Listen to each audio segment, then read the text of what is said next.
ನಮಸ್ಕಾರ. ತಾರಾಪಾಕ ಕಾರ್ಯಕ್ರಮಕ್ಕೆ ಪ್ರೀತಿಯ ಸ್ವಾಗತ. ತಾರಾಪಾಕ ಅಂದಮೇಲೆ ಗೊತ್ತಲ್ಲ, ತಾರೆ ಏರಿರ್ತಾರೆ, ಅಫ್ಕೋರ್ಸ್ ನಳಪಾಕನ ಇಳಿಸ್ತಾರೆ. ನನಗೂ ಕರೆಕ್ಟಾಗಿ ಗೊತ್ತಿಲ್ಲ ಯಾರು ಯಾವ ನಳಪಾಕನ ಚೆನ್ನಾಗಿ ಮಾಡ್ತಾರಾ ಮಾಡಲ್ವಾ, ಅಥವಾ ನನಗೋಸ್ಕರ ಕಲ್ತ್ಕೊಂಡು ಮಾಡ್ತಾರಾ ಅದು ಗೊತ್ತಿಲ್ಲ. ಇವತ್ತು ನಾನು ಸದ್ಯಕ್ಕೆ ಟಗರು ಪುಟ್ಟಿ ಮನೆಗೆ ಬಂದಿದ್ದೀನಿ. ಕೆಂಡ ಸಂಪಿಗೆ ಅಂತ ಹುಡುಗಿ ಮಾನ್ವಿತಾ. ಎಸ್, ಮಾನ್ವಿತಾ ಅವ್ರ ಮನೆಗೆ ಬಂದಿರೋದಂತೂ ನಿಜ. ಆದರೆ ಅಡುಗೆ ಮಾಡೋಕ್ಕೆ ಬರುತ್ತಾ ಇಲ್ವಾ ನನಗೂ ಗೊತ್ತಿಲ್ಲ. ಒಳಗೋಗಿ ನೋಡಿದ್ಮೇಲೆ ಗೊತ್ತು. ಬೆಸ್ಟ್ ಫ್ರೆಂಡ್ ಅಂದಮೇಲೆ ಎಷ್ಟೋ ವಿಷಯಗಳು ಗೊತ್ತಿರುತ್ತೆ, ಎಷ್ಟೋ ವಿಷಯಗಳು ಗೊತ್ತಿರಲ್ಲ. ಅಡುಗೆ ವಿಷಯದಲ್ಲಿ ನಾನು ತಿಳ್ಕೊಂಡಿಲ್ಲ. ನೋಡೋಣ, ಇವತ್ತು ತಿಳ್ಕೊಳ್ಳೋಣ. ಅವಳು ಕಿಚನ್ಗೆ ಹೋಗೋಣ. ಆ ಕಿಚನಲ್ಲಿ ಏನೆಲ್ಲ ಚೆನ್ನಾಗಿ ಆರ್ಗನೈಸ್ ಮಾಡಿರ್ತಾರೆ. ಅದು ಮದುವೆ ಆದಮೇಲೆ ಫಸ್ಟ್ ಟೈಮ್ ಬೇರೆ ಹೋಗ್ತಾ ಇದ್ದೀನಿ ನಾನು. ಅದು ಏನೇನು ಅಡುಗೆ ಮಾಡ್ತಾರೆ ಅಂತ ಕೇಳಿ ತಿಳ್ಕೊಳ್ಳೋ ಕುತೂಹಲ ನನಗೂ ಇದೆ. ಏನು ಮಾಡಿ ನನಗೆ ಟೇಸ್ಟ್ ಮಾಡಿಸ್ತಾರೆ ಅನ್ನೋ ಕ್ಯೂರಿಯಾಸಿಟಿ ಕೂಡ ಇದೆ. ಸೊ ನೀವು ಇಡೀ ಎಪಿಸೋಡು ನನ್ನ ಜೊತೆ ಇರ್ತೀರಲ್ಲ, ಲೆಟ್ಸ್ ಗೋ. ಪಾಂಚಾಲಿ ಅವ್ರು ಬಂದಿದ್ದಾರೆ. ಲಾಂಗ್ ಟೈಮ್ ನಾನು ಅವ್ರಿಗೆ ಮನೆ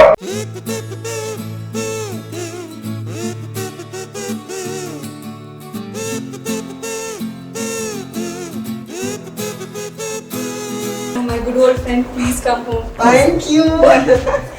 And ಇದು ತುಂಬಾ ಸ್ಪೆಷಲ್ ಎಪಿಸೋಡ್. ನನಗೆ ನಾವು ಮೊದಲೆಲ್ಲ ಎಷ್ಟೊಂದು ಸತಿ ಸಿಕ್ಕಿದ್ದೀವಿ, ಆದರೆ ಇವಾಗ ಸಿಕ್ತಿರೋದು ತುಂಬಾ ಸ್ಪೆಷಲ್. ಒಂದು ಸಿನಿಮಾ ಪ್ರಮೋಷನ್ಗೆ ಸಿಕ್ಕಿದ್ವಿ ಲಾಸ್ಟ್ ಟೈಮು.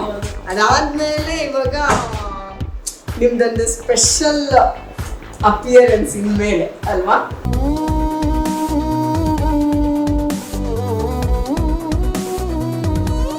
ತಾರಾಪಾಕ ಅಂದಮೇಲೆ ಎಸ್ ಅಫ್ಕೋರ್ಸ್ ನಿಮ್ಗೆ ಗೊತ್ತಲ್ವಾ, ನಾವು ಡೈರೆಕ್ಟ್ ಕಿಚನ್ಗೆ ಹೋಗೋದು.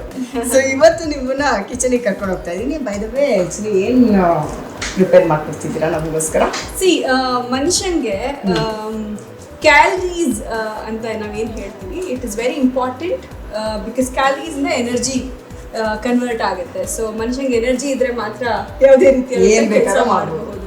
ಇವತ್ತು ನಾನು ನಿಮ್ಗೆ ಹೇಳ್ಕೊಡ್ತಾ ಇರೋದು protein laddu. So energy laddu ಬಂದು ಬಾಯಿ ಖಂಡಿತ ಬೀಳಿಸ್ತೀನಿ. ಸೊ ನನ್ನ ಸೌಂದರ್ಯದ ಗುಟ್ಟು ಈಗ ನಿಮಗೆ ಗೊತ್ತಾಗುತ್ತೆ. ಇವರ ಸೌಂದರ್ಯದ ಗುಟ್ಟು ಪ್ರೋಟೀನ್ ಲಡ್ಡು. Let's go. ಏನ್ ಮಗ, ಲಡ್ಡು ಬಂದು ಬಾಯಿಗೆ ಬಿತ್ತು. ಒಂದಲ್ಲ ಎರಡೆರಡು, ಅಂದರೆ ರಿಯಲ್ ಆಗಿ ಒಂದು ಲಡ್ಡು ಹಿಂಗೆ ಬಂದು ಬಿದ್ದರೆ, ಇನ್ನೊಂದು ನಮ್ಮ ಮೇಡಮ್ ಅವರು ನಮಗೆ ಆಫ್ಟರ್ ವೆರಿ ಲಾಂಗ್ ಟೈಮ್ ಈ ಥರ ಒಂದು ಫ್ರೀಯಾಗಿ ಸಿಕ್ಕಿದ್ದಾರೆ. ಆ್ಯಂಡ್ ಅವರು ನಿಜವಾಗ್ಲೂ ಫ್ರೀಯಾಗಿಲ್ಲ, ಸಮಥಿಂಗ್ ಇಸ್ ದೇರ್, ಬಟ್ ಅದನ್ನೆಲ್ಲ ಈಗ ರಿವೀಲ್ ಮಾಡೋಂಗಿಲ್ಲ. ಬಟ್ ಆ ಕೆಲಸಗಳ ನಡುವೆನೂ ನನ್ನ ಜೊತೆ ಒಂದಷ್ಟು ಮಾತುಕತೆ, ಅದ್ರ ಜೊತೆಗೆ ಒಂದಷ್ಟು ಫುಡ್ಡು. ನೋಡಿ, ಯಾರಿಗುಂಟು ಯಾರಿಗಿಲ್ಲ ಲಡ್ಡು ಬಂದು ಬಾಯಿಗೆ ಬಿತ್ತು ಮಗ ಅನ್ನೋದು ಇವತ್ತಿಲ್ಲಿ ನಿಜ ಆಗ್ತಾ ಇದೆ ನನಗೆ. ನೀವು ಹೇಳಿರೋ ಥರನೇ. Cause I love cooking. ನಂತರಾನೆ. Yeah. Okay, done. ಅಂದರೆ ಯಾವಾಗಿಂದ ಶುರುವಾಯಿತು ಅಡುಗೆ ಮಾಡೋ ಒಂದು ಆಸಕ್ತಿ? ನಾವೆಲ್ಲ 90s ಕಿಡ್ಸ್ ಆಯ್ತಾ. ನಮಗೆ ಮನೇಲೆಲ್ಲ ಹೆಂಗೆ ಅಂತ ಹೇಳಿದ್ರೆ, ಪುಳಿಯೋಗರೆ ಗೊಜ್ಜಿದ್ದು ಅನ್ನ ಇದ್ರೆ ನೀನೇ ಕಲ್ಸ್ಕೊಂಡ್ ತಿನ್ಬೇಕು. ಚಿತ್ರಾನ್ನ ಗೊಜ್ಜಿಟ್ಬಿಟ್ಟು ಅನ್ನ ಇದ್ರೆ ನೀನೇ ಕಲ್ಸ್ಕೊಂಡ್ ತಿನ್ಬೇಕು. ಇದು ಫಸ್ಟ್ ಸ್ಟ್ಯಾಂಡರ್ಡ್ ಇಂದ ಹೇಳ್ಕೊಡೋರು. ನಿಜ. ಅಂಡ್ ನಮ್ ಕಡೆ ಎಲ್ಲ ಬಾಯ್ಲ್ಡ್ ರೈಸ್ ಗಂಜಿ ಎಲ್ಲ ಅದೆಲ್ಲ ಸೆಲ್ಫ್ ನೀನೇ ಮಾಡ್ಬಿಟ್ಟು ನೀನೇ ಇದು ಮಾಡ್ಕೊಂಡು, ಅದಕ್ಕೆ ಏನಾದ್ರು ಒಂದು ಚಟ್ನಿ, ಏನಾದ್ರು ಉಪ್ಪಿನಕಾಯಿ ಫ್ರಿಜ್ಜಲ್ಲಿ, ಅಲ್ಲಿ ಆ ಟೈಮಲ್ಲಿ ಎಲ್ಲಿ ಫ್ರಿಜ್ ಇರ್ತಾ ಇತ್ತು, ಈ ಹಳೆ ಮಟ್ಕಾದು ಇದರಲ್ಲಿ ಏನೋ ತಣ್ಣೀರು ಆಗುತ್ತೆ ಅಂತ ಅದರಲ್ಲಿ ಏನೋ ಚಟ್ನಿ ಇಟ್ಬಿಟ್ಟು ಮುಚ್ಚಿಟ್ಬಿಟ್ಟು ಹೋಗಿರೋರು ಅಮ್ಮ. So it use to be that. ಅದಾದಮೇಲೆ ಐ ಥಿಂಕ್ ನಾನು 4th 5th ಸ್ಟ್ಯಾಂಡರ್ಡ್ ಅನ್ನೋಷ್ಟೊತ್ತಿಗೆ ನಮ್ಮನೇಲಿ ತುಂಬ ಪೇಯಿಂಗ್ ಗೆಸ್ಟ್ಗಳು ಇರ್ತಾಯಿದ್ರು. ಸೊ ಅಮ್ಮ ಪೋಸ್ಟ್ ಆಫೀಸಲ್ಲಿ RD ಏಜೆಂಟ್ ಎಲ್ಲ ಆಗಿದ್ರು. ಹಾಗೆ ಅವ್ರು ಅದರಲ್ಲಿ ಬ್ಯುಸಿ ಆಗಿರ್ತಾಯಿದ್ರು. ಅದಾದಮೇಲೆ ಅವರು ಟೇಲರಿಂಗ್ ಎಲ್ಲ ಕಲಿಸ್ತಾ ಇದ್ರು ಸ್ಟೂಡೆಂಟ್ಸ್ಗೆಲ್ಲ. ಸೊ ಅವ್ರ ಕೆಲಸದಲ್ಲಿ ಬ್ಯುಸಿ ಆಗಿರ್ತಾಯಿದ್ರು. ಸೊ ನನಗೆ ಪೇಯಿಂಗ್ ಗೆಸ್ಟ್ ಮಕ್ಕಳಿಗೆಲ್ಲ ಅಡುಗೆ ಎಲ್ಲ ಮಾಡೋದು ಏನಾದರೂ ಇದ್ದರೆ ನಮ್ಮಮ್ಮ ನಂಗೆ ಹೇಳ್ಬಿಡೋದು. ನಾನು ಈ ಕಡೆ ಬುಕ್ಕು ಓದ್ತಾ ಈ ಕಡೆ ಅಡುಗೆ. ಫಸ್ಟ್ ನನಗೆ ಒಂದು ಏನಂದರೆ, ಇವತ್ತು ಪ್ರೋಟೀನ್ ಲಡ್ಡು ಅಂತ ಹೇಳಿದ್ರಿ, ಏನೇನು ಇಂಗ್ರೀಡಿಯೆಂಟ್ಸ್ ಬೇಕಾಗುತ್ತೆ? ಫಸ್ಟ್ ಇದು ಪಿಸ್ತಾ, ಇದು ಡೇಟ್ಸ್, ವಾಲ್ನಟ್ಸ್, ಆಮೇಲೆ ಬಾದಾಮಿ, ಆಮೇಲೆ ರೇಸನ್ಸ್, ಆಮೇಲೆ ನೀವು ನೋಡಿರುತ್ತಲ್ಲ ಸನ್ಫ್ಲವರ್ ಸೀಡ್ಸ್, ಪಂಪ್ಕಿನ್ ಸೀಡ್ಸ್ ಇದೆ. Yeah, and you also have cashews and ನಮ್ಮ ಬಡವರ ಬಾದಾಮಿ, ಕಡಲೆಕಾಯಿ, ಇದು ನೀವು ನೋಡ್ತಾ ಇರೋದು this is jaggery powder. Okay. So ನಾವು ಶುಗರ್ ಯೂಸ್ ಮಾಡಲ್ಲ. ನಾನು ಶುಗರ್ ಬಿಟ್ಟು ಎಷ್ಟೋ ವರ್ಷಗಳಾಯ್ತು. ಇಲ್ಲಿರೋದು flax seeds, chia seeds. Yes. So this is chia seeds and this is flax seeds. So flax seeds actually ಕೂರ್ಲಿಕ್ಕೆ ತುಂಬಾ ಒಳ್ಳೇದು. ಅಂಡ್ ಚಿಯಾ ಸೀಡ್ಸ್ ಅಲ್ಲಿ ಪ್ರೋಟೀನ್ ಬೇರೆ ಇರುತ್ತೆ. ತುಂಬಾ ಜನ ವೀಗನ್ಗಳು ಯಾರಿದ್ದಾರೆ ಅವರೆಲ್ಲರೂ ಈಗ ಚಿಯಾ ಸೀಡ್ಸ್ ಕಡೆ ಹೋಗ್ತಾ ಇದ್ದಾರೆ. ಇದು this is protein powder. You can use any whey protein. So this is what I use. So ತುಂಬಾ ತರದ್ದು ಇದಿದೆ. ಬಟ್ ಪ್ರೋಟೀನ್ ಪೌಡರ್ನ ಯಾವತ್ತೂ ಚೂಸ್ ಮಾಡಬೇಕಾದ್ರೆ make sure it's original and make sure you are buying it from proper fitness agent. ಹೆಂಗೆ ಅದನ್ನ ಹೆಂಗೆ ಕಂಡುಹಿಡಿಯೋದು ನಾವು? ಅದಕ್ಕೆ ಆದಂತಹ ಡಯಟಿಷಿಯನ್ಸ್ಗಳು, ಅದಕ್ಕೆ ಈಗ ನನ್ನ ಡಯಟಿಷಿಯನ್ ರೆಕಮೆಂಡ್ ಮಾಡಿರೋದು ನಾನು ತಗೊಂತಾ ಇದ್ದೀನಿ. ಅಂಡ್ ಅವ್ರು ರೆಕಮೆಂಡ್ ಮಾಡಿರೋ ಜಾಗದಿಂದ ತಗೊಂತಾ ಇದ್ದೀನಿ. ಸೊ ಸಿ ಡೂಪ್ಲಿಕೇಟ್ ಎಲ್ಲದರಲ್ಲೂ ಬರುತ್ತೆ, just not protein powder. Duplicate ಅನ್ನೋದು ಎಲ್ಲದರಲ್ಲೂ ಬರುತ್ತೆ. ಬಟ್ ಜಸ್ಟ್ ಕೇರ್ಫುಲ್ ಆಗಿ ತಗೊಳ್ಳಿ ಅಂತ ಪ್ರೋಟೀನ್ ಪೌಡರ್ಸ್. ಯಾಕಂದ್ರೆ ನಿಮಗೆ ಗೊತ್ತಲ್ವಾ ಎಂತೆಂಥ ಮಿತ್ಗಳಿದೆ ಪ್ರೋಟೀನ್ ಪೌಡರ್ಗಳ ಬಗ್ಗೆ ಅಂತ. ನಿಜ. ಬಟ್ ಯಾ ಅದ್ರ ಜೊತೆಗೆ ಬ್ರೆಡ್ ಕ್ರಮ್ಸ್ ಇದೆ. ಸೊ ಇದನ್ನ ಸ್ವಲ್ಪ ಕ್ರಿಸ್ಪ್ ಬರ್ಲಿ ಅಂತ ನಾನು ಹಾಕ್ತೀನಿ. ಸೊ ಕೊನೆಗೆ ಮಜಾ ಬರ್ಲಿ ಅಂತ. ಕೊನೆಗೆ ಅದಾದ್ಮೇಲೆ ಲಡ್ಡು ಎಲ್ಲ ಮುಗಿದ ಮೇಲೆ ಜಸ್ಟ್ ಅದ್ರ ಮೇಲೆ ಇದ್ ಮಾಡಕ್ಕೋಸ್ಕರ ಅಷ್ಟೇ, ಕೋಟಿಂಗ್ ತರ. And there is ghee and there is little bit of olive oil and ಸ್ವಲ್ಪ ನಾನು ಫ್ಲೇವರ್ಗೆ ಅಂತ ಹೇಳ್ಬಿಟ್ಟು ಇಲೈಚಿ ಇಟ್ಕೊಂಡಿದ್ದೀನಿ. ಸೂಪರ್. ಅದಾದ್ಮೇಲೆ ಸಿನಮನ್ ಪೌಡರ್. ಇಂಗ್ರೀಡಿಯೆಂಟ್ಸ್ ಮತ್ತೆ ಅಷ್ಟೇ ಡಿಫರೆಂಟ್. ಎಷ್ಟು ಕ್ಯಾಲರೀಸ್ ಇರ್ಬೋದು ಒಂದು ಲಡ್ಡುನಲ್ಲಿ? ಒಂದು ಈ ಸೈಜ್, ಈ ಮೀಡಿಯಂ ಸೈಜ್ ಲಡ್ಡುನಲ್ಲಿ ನಿಮ್ಗೆ ಒಂದು 500 to 600 ಕ್ಯಾಲರೀಸ್ ಸಿಗುತ್ತೆ.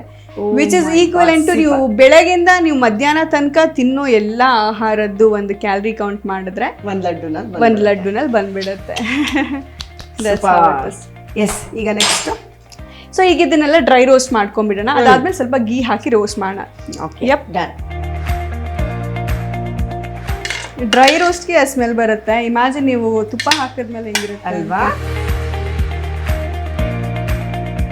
ಒಂದು ಸ್ವಲ್ಪ ಗೀ. ಓಕೆ. ನೀವು ಘಮ ಅಂತ ಇದೆ. ತುಪ್ಪದಿದಲ್ವಾ? ತುಪ್ಪ ಬಿದ್ದ ತಕ್ಷಣ ಇನ್ನೊಂದು ಲೆವೆಲ್ಗೆ ಹೋಯ್ತದು. ಚಟಪಟ ಅಂತ ಸಿಗ್ತದ್ದು. ಎಸ್. ನೀವು ಒಂದು ಬೆಸ್ಟ್ ಹೇಳಬೇಕು ಅಂದ್ರೆ ನಿಮಗೆ ಡ್ರೈ ರೋಸ್ಟ್ ಮಾಡಿಕೊಂಡು ಆಮೇಲೆ ನೀವು ಪ್ಯಾನಲ್ಲಿ ಗೀ ಹಾಕೊಂಡ್ರೆ ಇನ್ನ ಬೆಟರ್. ನಿಮಗೆ ಅಂಟ್ಕೊಳ್ಳಲ್ಲ. ಇದು ನಾನೇನಂತ ಹೇಳಿದ್ರೆ ಸ್ವಲ್ಪ ಅರೋಮಾ ಫ್ರೈ ಆಗ್ಬೇಕಾದ್ರೇನೆ ಬರ್ಲಿ. ಜೊತೆಗೆ ಚಿಯಾ ಸೀಡ್ಸ್ ಎಲ್ಲ ಹೆಂಗೆ ಅಂತ ಹೇಳಿದ್ರೆ ಒಂಥರ ಮಸ್ಟರ್ಡ್ ತರ, ಅದು ಸೆಸಮೆ ಸೀಡ್ಸ್ ಅಲ್ಲ. ಈಗ ಜಾಸ್ತಿ ಎಣ್ಣೆಯಲ್ಲಿ ನೀವು ಮಸ್ಟರ್ಡ್ ಹಾಕಿದ ತಕ್ಷಣ ಒಗ್ಗರಣೆಯಲ್ಲಿ ಹೆಂಗೆ ಅದು ಚಟಪಟ ಅನ್ನತ್ತೆ. ಚಟಪಟ.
ವೇಟ್ ಮಾಡ್ತಿರ್ತೀರ, ಟೇಸ್ಟ್ ನೋಡಿ ಘಮ ಘಮ ಅಂತಿದೆ. ಆ್ಯಕ್ಚುಲಿ ನಾನು ಟೇಸ್ಟ್ ಮಾಡಿ ಹೇಳ್ತೀನಿ, ನೀವು ನಾನು ತಿಂದಿದ್ದು ನೋಡಿ ಹೇಳಿ ಹೆಂಗಿತ್ತು ಅಂತ. ಓಕೆನಾ? ರೆಡಿ? Location shift.